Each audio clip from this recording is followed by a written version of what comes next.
welcome back to the channel once more. Hope you're having an amazing day. And today I come to you with a question. Whose fault is it really?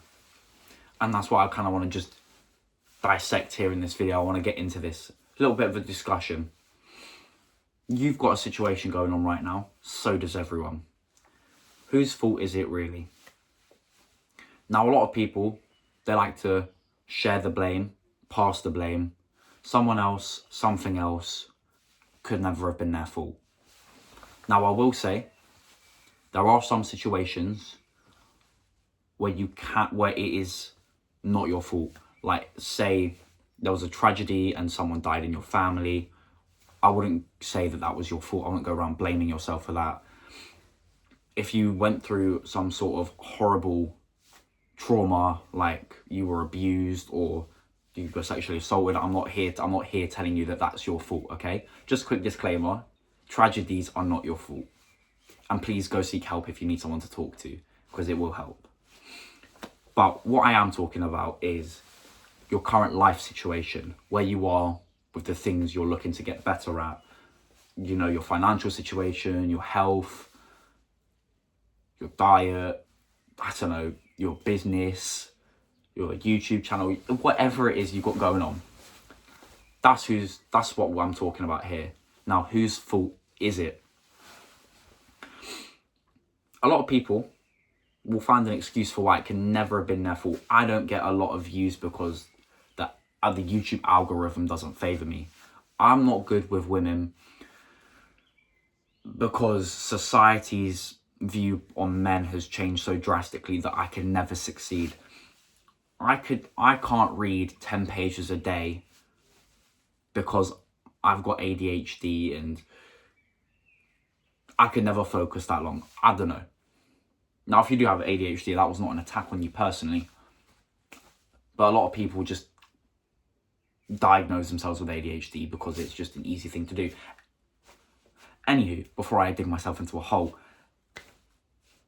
I just wanted to say, I think it's easier if we just all take accountability more for our own situation and where we are in life, right? Because it's a positive thing to do. Number one, I'd rather know that where I am is because of me and my entire life situation is down to me, because ultimately I'm the only one who can change my life situation. So it would be very depressing to view it as my entire life situation being out of my own hands, because at that point you would feel pretty helpless and without hope. Because if you couldn't control at all where you are, what happens to you, you're kind of just living and floating through some random existence where everything is predetermined. And I know there's a big conspiracy theory around that, but I'm not going to dive into that because I don't believe in it. And I do believe we have free will and the ability to change how things are going for ourselves. So seeing it as me who got me here really helps, because it means that I also see my situation as changeable. Because if I got myself here, I can get myself to where I want to be, because I'm the one that controls my life. So that's why I say, whose fault is it really? Is it really society's fault you can't speak to women, or is it yours? Is it really your social anxiety's fault that you can't go to the gym, or is it yours? I'm trying to think of situations up here on the spot, which is why they're not really making sense. Is it your mum's fault that you can't stick to your diet because she doesn't buy healthy food, or she doesn't buy the food that you were thinking of that would make it easier, or is it yours? You know, all these sorts of situations, all these problems we might have. Like when I was younger, I was just out of shape.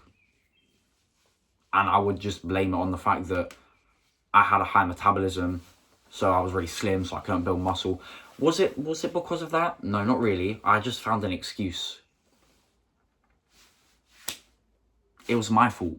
I hadn't made any sort of effort to go to the gym, you know, to eat more, to like bulk up, to go to the gym, to build more muscle. I had made no efforts myself to get to where I wanted to be. So it wasn't my mum's fault for buying the food she bought in the house. It wasn't because I was an ectomorph, whatever the word is, and I find it hard to gain weight.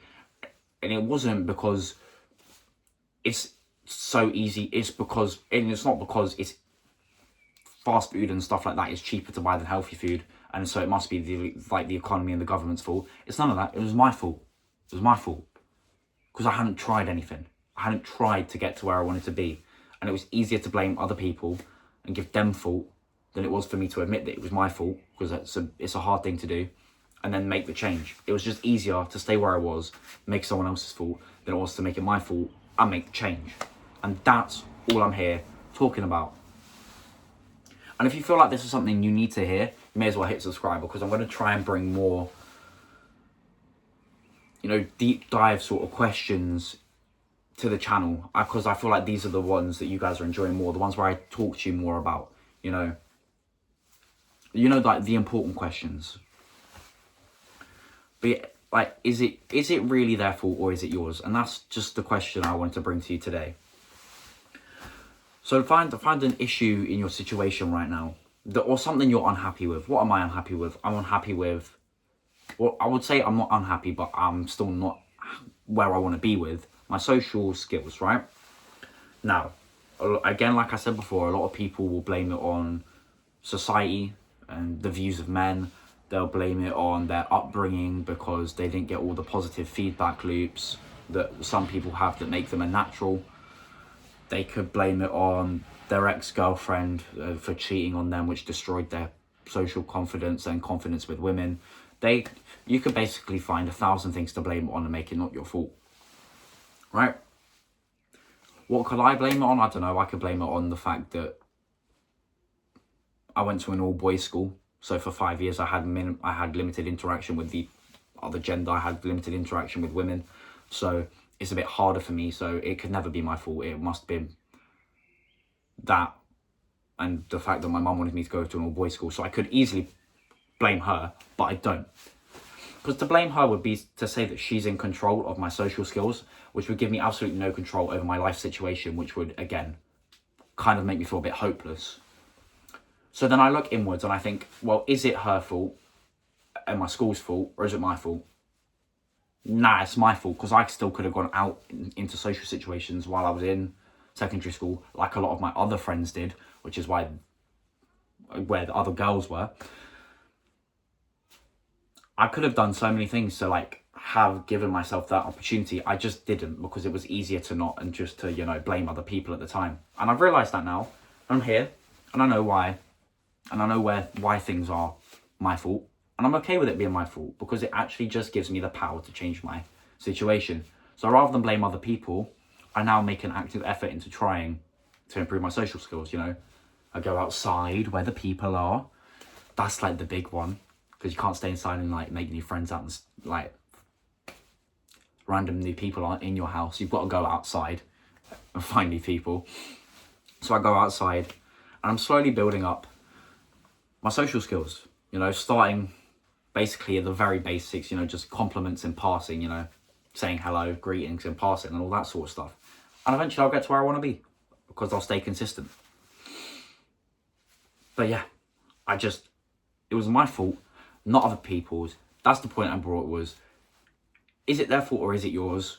It's probably yours. And I'm not trying to say this to attack you. I'm saying it's yours because it's actually empowering to take accountability. And that's what I had to say.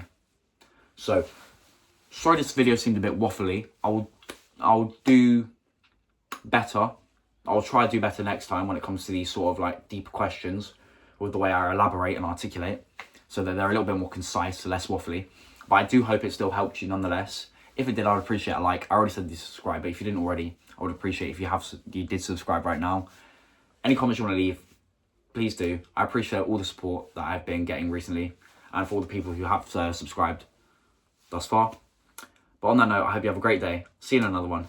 Peace out.